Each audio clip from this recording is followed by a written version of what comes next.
Good evening, Luzon, Visayas, and Mindanao, together with the Presidential Communications Office. We bring you the latest, widest, and most comprehensive news coverage from the People's Television, IBC, Philippine News Agency, Philippine Information Agency, and Presidential Broadcast Service. I'm Princess Habiba Saripauda. And I'm Joe Fernandez. We are from Radyo Pilipinas. Welcome to Balitang Pambansa. Tonight's headlines. President Ferdinand R. Marcos Jr. leads the Alianza para sa Bagong Pilipinas campaign rally anew in Dumaguete City. The Chief Executive orders the Armed Forces of the Philippines, or AFP, to ensure the peaceful and orderly conduct of the upcoming midterm elections. The Defense Minister of the Czech Republic paid a visit on the President to discuss the further strengthening of cooperation between the Philippines and the Czech Republic. Senator Coco Pimentel insists that the Senate can begin the impeachment trial even though Congress is currently on break. The Bureau of Internal Revenue, or BIR, kicks off its tax campaign to generate more revenues for government that will ultimately help in improving the lives of Filipinos. President Ferdinand R. Marcos Jr. led the campaign rally of the administration-backed senatorial slate under Alianza para sa Bagong Pilipinas in Dumaguete City earlier today to gain more support for the 2025 midterm elections. Meneles Moras will give us the details live. Good evening, Mera.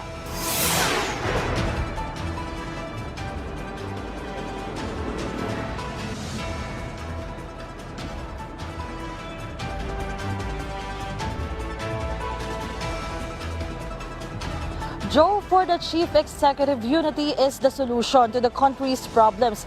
He said this as he led today's administration Alianza para sa Bagong Pilipinas campaign rally.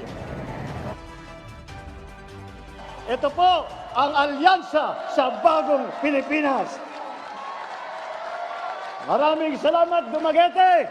Maraming salamat po, mabuhay ang Pilipinas!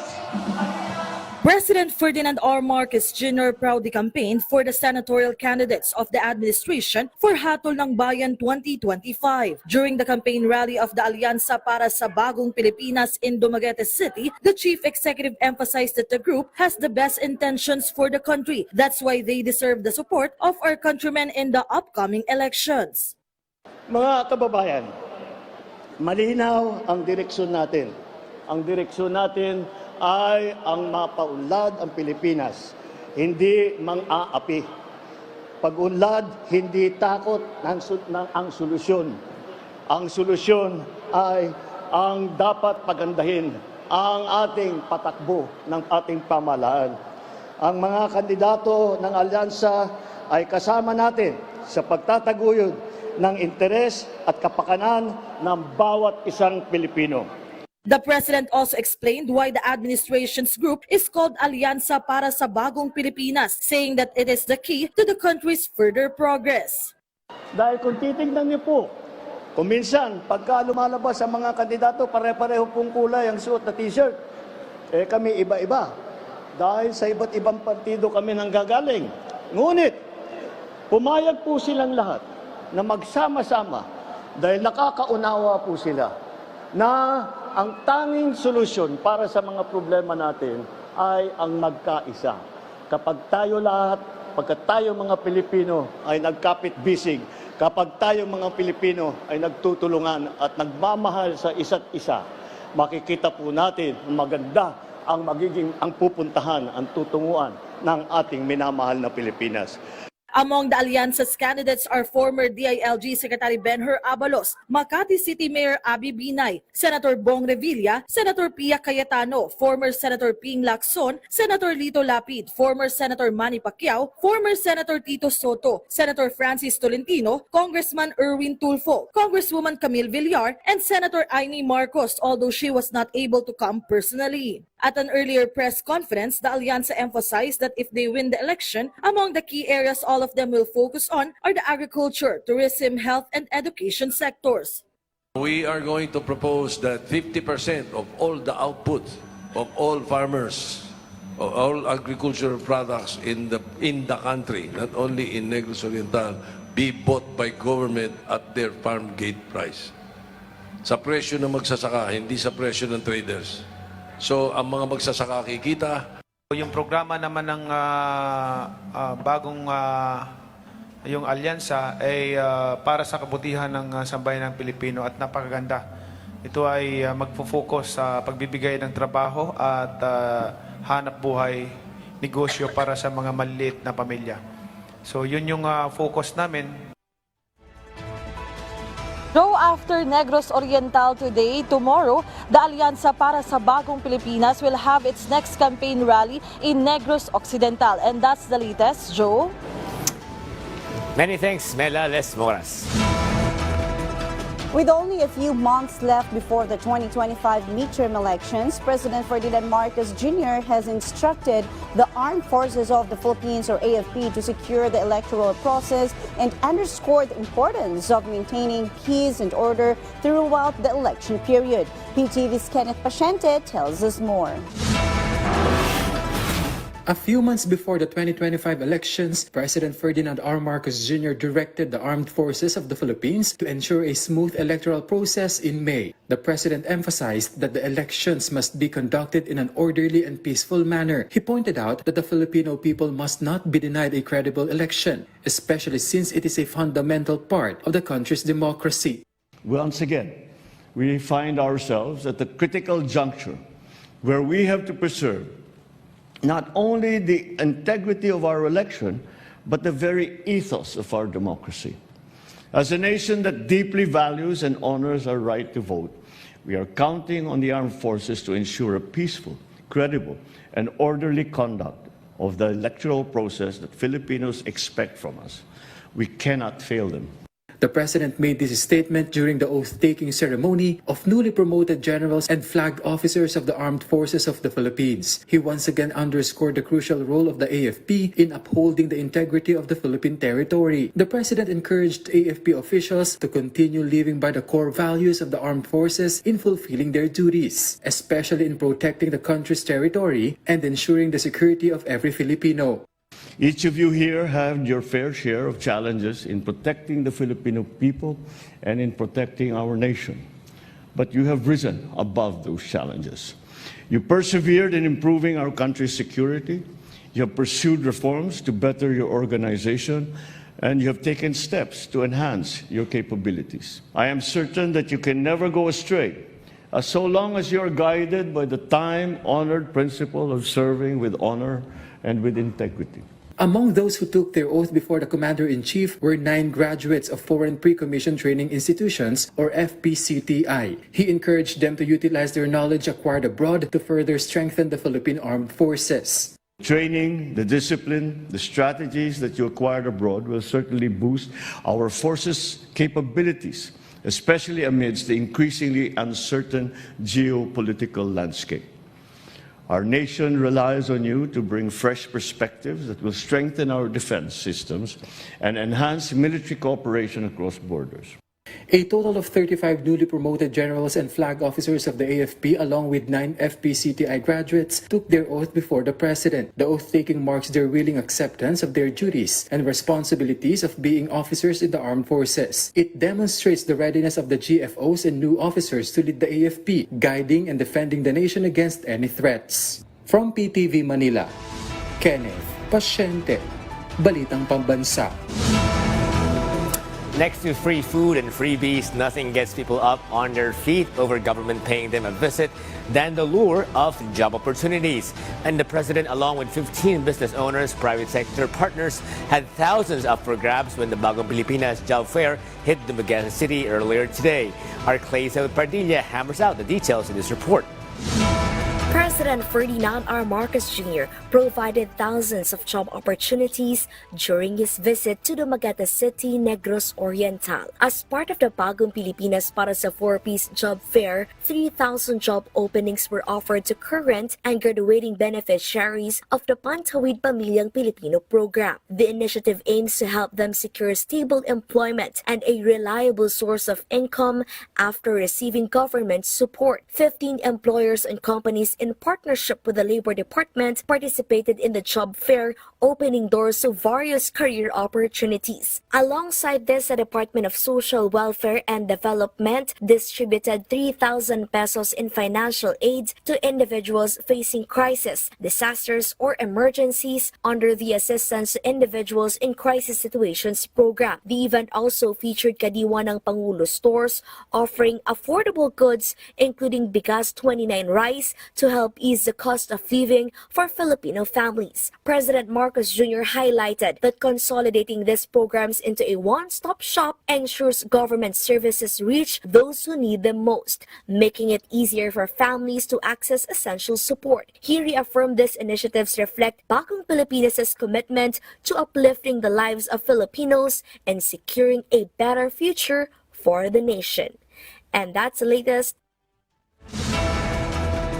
President Ferdinand Marcos Jr. welcomed Czech Republic Defense Minister Jana Chernohova to Malacanang earlier today. The visit marks another step in deepening diplomatic relations between the two countries to promote cooperation in key areas such as economy, defense, security, and diplomacy. The chief executive highlighted its significance, saying it reflects the strengthening of ties between the two countries following his state visit to the Czech Republic last year. In March 2023, President Marcos Jr.'s visit to Czech Republic led to the signing of crucial agreements, including a joint communique establishing a labor consultation mechanism between the Department of Migrant Workers and the Czech Ministry of Labor and Social Affairs. Your visit here is very important because it establishes the fact that we are continuing with that the discussions that we had in Prague did not end in Prague, that they continue to go on between our two countries, and I am very optimistic for the future in terms of our relationship. Former Presidential Communication Office or PCO Cesar Chavez has resigned as acting secretary of the PCO. In his statement, he submitted his irrevocable resignation on February 5, effective at the end of the month. As he steps down from his position, one of his regrets is that he was unable to fully meet the expectations set for him. As a former journalist, Chavez emphasized the need to reveal the true reason for his resignation. He stressed that since he started serving the administration, he has always strived to perform to the best of his abilities. Now, he said he is living with enthusiasm, gratitude, and hope for a brighter future for the country. However, the former PCO chief said he will continue to support the current administration as he pursues public service outside the government. He also thanked the president for the opportunity to serve, calling it a lifetime honor made possible by the trust given to him by the chief executive. Although Malacanang has not yet confirmed it, Chavez said he has spoken to veteran journalist Jay Ruiz and informed him that he will introduce him to the PCO Mancom on Monday to begin the transition as the new PCO secretary. Meanwhile, a senator said the upper chamber can start the impeachment trial of Vice President Sara Duterte as early as next month. This even though Congress is on break. Senate Minority Leader Coco Pimentel insisted the upper chamber should not wait for the session to resume on June 2, given how it goes against the context of forthwith action on the impeachment complaint as stated in the Constitution. According to Pimentel, under Section 11 of the Senate resolution adopting the rules of procedure on impeachment trials, nothing says the Senate should be in session as a legislative body to convene as an impeachment court. So mag-request ako ng caucus para ma-explain niya yung position niya sa mga senators, pabigyan niya rin ako ng time i-explain ko yung position ko. The Bureau of Internal Revenue or BIR kicks off its tax campaign with the theme, Buwis na Tapat, Tagumpay Nating Lahat, underscoring the importance of proper tax payments in the country's development. During the event, BIR Revenue 7B officials shared key accomplishments in tax collection. Meanwhile, BIR Commissioner Romeo Lumagi Jr. reminded the public that the paying of correct taxes is a shared responsibility that fuels the country's progress. Commissioner Lumagi also emphasized the agency's ongoing digitalization efforts to make tax payments faster and even more convenient. The Department of Social Welfare and Development, or the DSWD, launched its latest initiative, Apo Ko, Kwento ni Lolo't Lola, Gabay ng Kabataan, on Thursday at the Haven for the Elderly in Tanay, Rizal. According to the DSWD, the program aims to strengthen the connection between the elderly and the youth by sharing stories, wisdom, and values. The agency also announced plans to expand the program nationwide in collaboration with local government units. Aside from storytelling, the program features an interactive workshop called Legacy Labs, where grandparents and young participants engage in activities to have meaningful exchanges. Binibigyan po ng daan para ang ating kabataan ay magkaroon ng interaksyon at maraming matutunan sa ating pong mga lolo't lola na napakaraming pong mahahalagang kaalaman, karunungan at magagandang asal.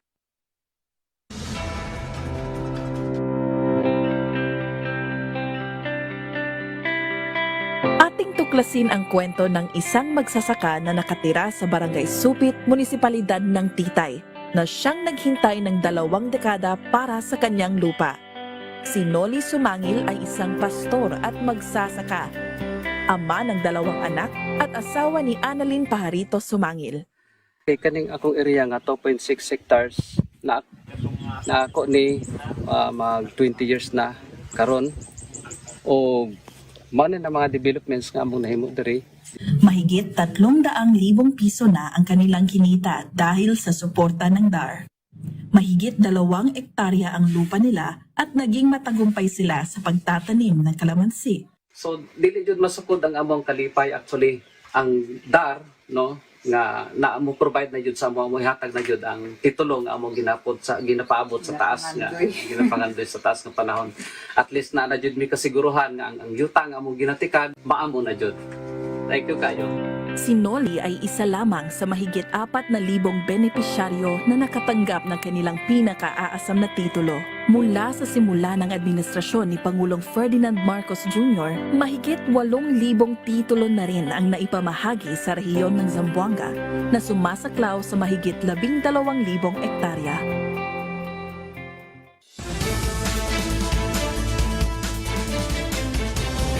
Back on Balitang Pambansa, the News and Information Office of the Office of Civil Defense, or OCD, collaborated with some government media under the Presidential Communications Office, or PCO, to disseminate crucial information during disasters.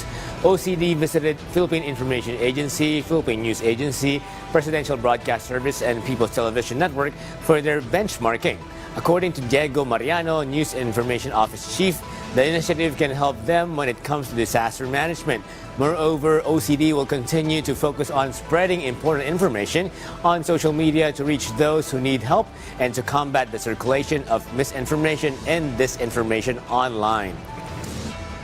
Para palakasin natin yung crisis communications ng NDRMC, no, at yung palakasin din natin yung disaster communications ng ating bansa, isa na dito yung pagpapalakas ng or inaalam namin yung paraan ng pagde-data gathering, yung totoong impormasyon galing sa ground or galing sa ating ahensya is may bibigay natin sa media at may di-disseminate na ito ng tama.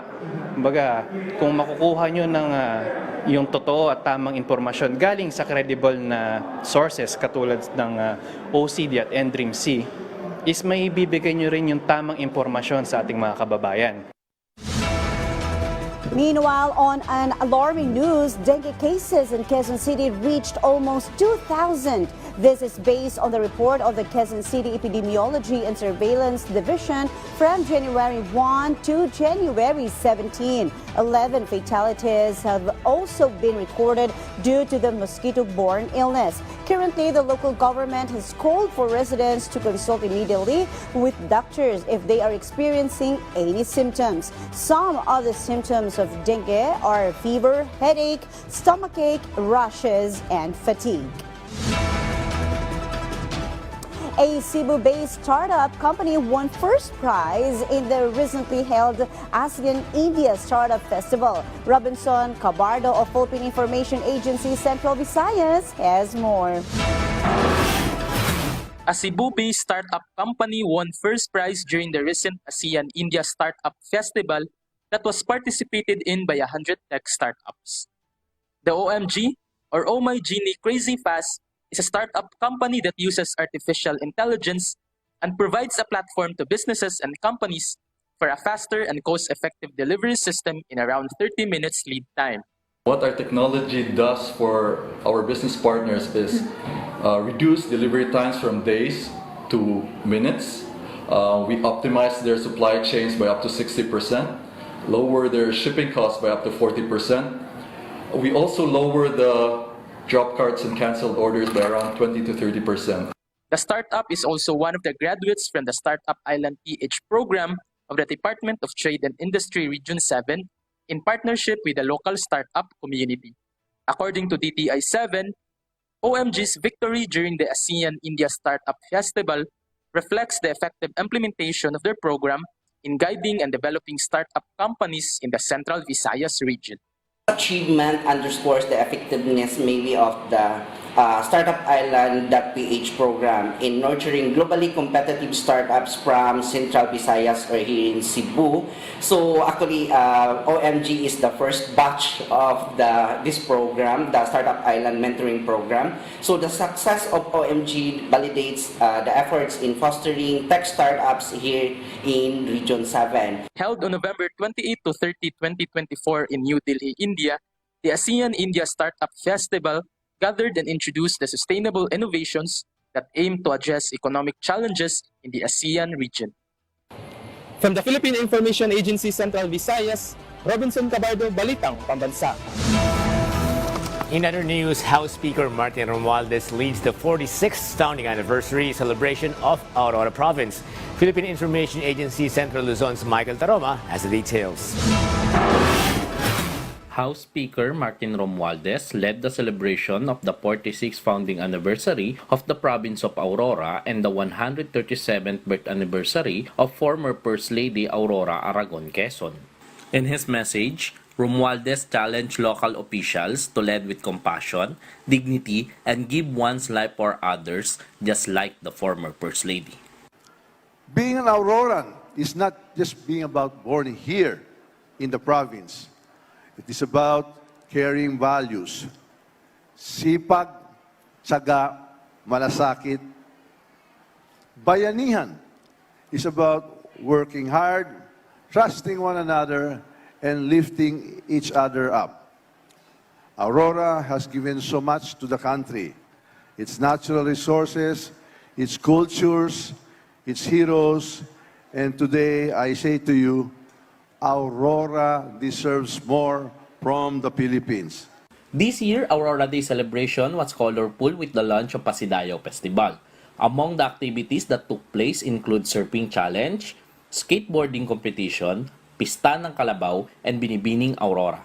From Philippine Information Agency Central Luzon, Michael Taroma for Balitang Pambansa. Motorists, baw drivers, and pump boat operators in Dinagat Islands learned a new skill through Test the Small Engine Maintenance Training. Renel Luzon Escuadro of Philippine Information Agency Dinagat Islands tells us more. Around 30 motorists, baw drivers, and pump boat operators in the province of Dinagat Islands recently participated in the free small engine maintenance training spearheaded by the Technical Education and Skills Development with the assistance of the Public Employment and Services Office of the Provincial Government of Dinagat Islands, held in Barangay Santa Cruz in the town of San Jose. According to TESDA Provincial Director Alan S. Milan, the provincial government of Dinagat Islands requested to prioritize the small engine maintenance training to strengthen the land and sea transportation in the province and help drivers gain knowledge on preventive maintenance and how to repair their vehicle for public transport. Reynaldo Villaiso, a Baobao driver, was grateful for the additional skill he received from TESDA. Now that he knows how to repair his bao-bao, he is not afraid to travel to far places and will no longer hire and pay a mechanic for the maintenance of his vehicle, which is cost efficient. Dako gid samot nag-maintain may travel og layo. Kinahanglan jud namo kabalo jud mi kung say mga pamagi sa pag-ayo sa mga motor. TESDA continues to deliver its services closer and inclusive to the Caraga region because in TESDA, kayang-kaya. For the Balitang Pambansa, Rene Luzon Escuadro from the Philippine Information Agency, Dinagat Islands.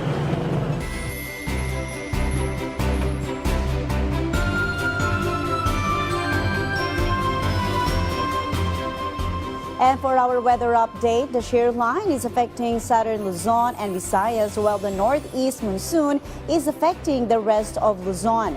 Based on Pag-asa's latest monitoring, Visayas, Mimaropa, Bicol region, northern Mindanao, Caraga, Laguna, Rizal, and Quezon may experience cloudy skies with scattered rains and isolated thunderstorms. Cagayan Valley, Cordillera Administrative Region, and Aurora, on the other hand, may experience cloudy skies with rains caused by the northeast monsoon. Metro Manila and the rest of the Luzon may expect cloudy skies with isolated light rains. Further, easterlies may bring partly cloudy to cloudy skies with isolated light rain showers or thunderstorms in the rest of Mindanao.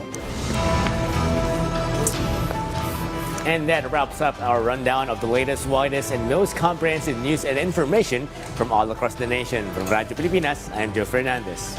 This is your trusted news source, always ready to inform and serve the Filipino people. Catch Balitang Pambansa again tomorrow at 7 a.m., 12 noon, 6 p.m., and 9:30 p.m. for more updates and developments. From Radyo Pilipinas, I'm Princess Abiba Saripo Dak, and this is Balitang Pambansa.